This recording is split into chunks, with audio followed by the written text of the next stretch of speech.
Hi, I'm Lynn. And I'm Leo. Welcome to Yoga with Lynn and Leo. And welcome to day 16 of 18 days of yoga. And you'll need some equipment. If you don't have yoga equipment, don't worry, you can substitute household items for these things. A couple of yoga bricks, 2 foam pads, a rolled blanket, and a belt. So you can use a rope, most people have got a blanket or a towel, and you can fold up blankets or use cushions for these things as substitutes. Okay, so hopefully you're on your mat. So we're going to start in Dandasana. So Leo's going to use a couple of foam pads for this pose, and that's really just to give her spine a really nice lift. Now, if you do lift your spine really well, it's worth having a go with these foam pads. I really enjoy practicing with a little bit of support underneath the buttocks. You see that Leo's just taking the hamstrings really deep into the body so that she can sit really well. When you sit in Dandasana, it's all about stacking the body. So we will just show you how the body looks when it's not stacked as well as we'd like it. So you can see, this is not going to get you anywhere. Get on those foam pads. If you haven't got any, then you can substitute them for something else. So extending into your Dandasana. Now, if you are new to the channel, I just want to say that we've been practicing these 18 days, and on day 1, 7 and 13 there are longer routines. So we're just going through some of the elements of the longer routines just to give you a little bit more tuition on those poses. So we're coming for Marichyasana 1. So we're going to start with bending the left leg firstly. Good. So what's really important about this pose is to keep this leg absolutely strong and straight. If you're stretching into a brick wall and getting that lift, getting that extension. So we're going to reach up with that left arm and hook it in front of the thigh. Keep that lift and then take the right hand back onto the brick. Now what's really important, you think here, we're going into a twist, but really what you want to do is get that elevation. You want to see that you ascend that spine so that you can start to get all of this side waist, all of this side of the spine lengthening towards this thigh here, so you're getting that action. But that doesn't happen until you get that length. So you've got to really grow in the pose, stamp into this what we would call a standing leg, although it is on the floor. It's your straight leg. It's there to really prepare you for this really lovely twist. And then release them. And then sitting in Dandasana. So always give yourself a few moments before you rush to the other side. Just take a moment, take a pause before bending that right leg. So we go for the other side now, bending the right leg, lifting it up. And then reaching up with that right arm and hooking the arm in front of the thigh, and then taking that left hand back and extending up. And as you can see here, it's so easy to come towards the catch or towards coming forward, which the pose starts to move in that direction, but we're just doing the twisting element.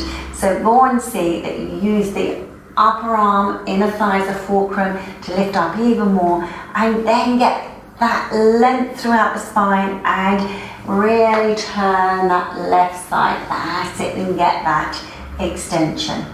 Good. Okay, and then release in. So it's a great opportunity to use those fulcrums to get a little bit more movement in the paraspinal muscles. So a really nice way to work. And don't forget, twists always very good to do after a festive period. Yes, a little bit of detoxing today. Yeah, definitely. All right, so we're coming for a Malasana action. So we're just going to pop this blanket here, like that. And Leo's going to pop her. That's it. She's just going to start in Dandasana, but then she's going to see that she pops her heels onto the roll blanket. Now this is all well and good, if you can get your heels on here. Now, if it's tricky to do that, then you need to raise the base up. So you can use, Leo's got a couple of bricks there, so you can raise the base up. You can see already it lifts her up, and so she's got a little bit more room. Or you can roll your feet back into it. So if you come with the knees to the floor and feet facing back, and roll your feet onto, so you can roll into this way. Now, those of you with difficulty with your knees, then this is something really that needs to be practiced with a teacher. We can go through a few things to make the space in the back of the knee. Some of you may be familiar with the belt, that you can place this in the back of the knee. But if you do find that it is very challenging, then do search out an Iyengar Yoga teacher in your area. Alright, so we're coming into the first stage of Malasana. So you've got to see that you keep that lift, reach your arms forward, and try to see if you can come up off of the support. That's it. And then releasing down again. Now this time you take the thighs a little bit wider so that you can come into the second stage. So 1, 2, 3, and lift up. Take the thighs a little bit wider, and then taking the hands down towards the floor. So we're just coming to this stage for the moment, seeing that you're digging down strongly into those heels, and then you've got to see that these arms go down like this, and you've got to roll this area down, and then take in the hands back, and see if you can catch your ankles. Now this is quite a strong action, so we're not expecting everybody to be practicing in this way. You can start with the first practice of just lifting up and coming down, and then eventually coming into this position. You can see there's a very nice evenness in the back here, and it may not be one of those poses that you stay in for a long period of time, but it's really good for the hips. It's really good for mobility. Everybody needs to add this to their practice, and to bring it into a rotation in terms of make sure you do it in every couple of practices. Okay, and then release them. So that was quite a strong pose, particularly for beginners. So do start off with the first action, just coming up and going down, and coming up and going down, and you'll find that this will be quite helpful. Absolutely. So we're coming for Arkarna Dhanurasana, which is quite a challenging pose. So again, if you do find that you drop your back, then sit on a couple of foam pads. And we're going to use this belt around the foot. That's it. And then holding on. Now, we're going to reach for this big toe.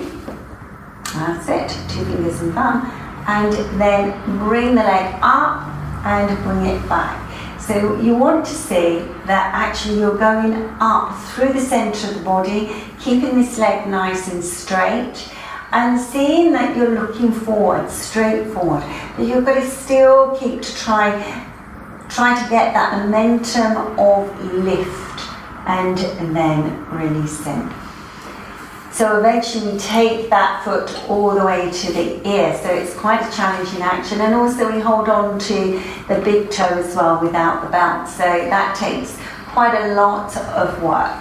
And then coming. So before you come this time, I just show that sometimes it's really difficult to lift the leg straight. So there is an option to bend that leg at this point and then pick the leg up and then see, can you still keep that lift through the centre? So this, what happens with this pose is that the left groin gets really short, the lifted leg. So you've got to see that that lifts up into the body, size of the pubic plane lift up. So as if you were in Dandasana. That's it, that's it. Bring the foot towards your ear, a little bit more, that's it. And then releasing down. It's all over. It's a very strong pose. Okay, so hopefully you found Dhanurasana very helpful. That's archer's pose for those of you who like to know the English names. So it's, you know, it's like an archer with a bow. It is. We use these foam pads, and they're very useful to get the idea of the lift. It's really quite useful, isn't it, being a little bit higher. Even if some of you can sit on the floor, then it's worth having a go at feeling that experience of lift. So we hope you enjoyed those 3 poses that we looked at today. If you did, please click on the like button. If you haven't already subscribed, then do subscribe. You'll get notifications if you opt for notifications. Otherwise, we will see you tomorrow, hopefully, or the following day. Namaste.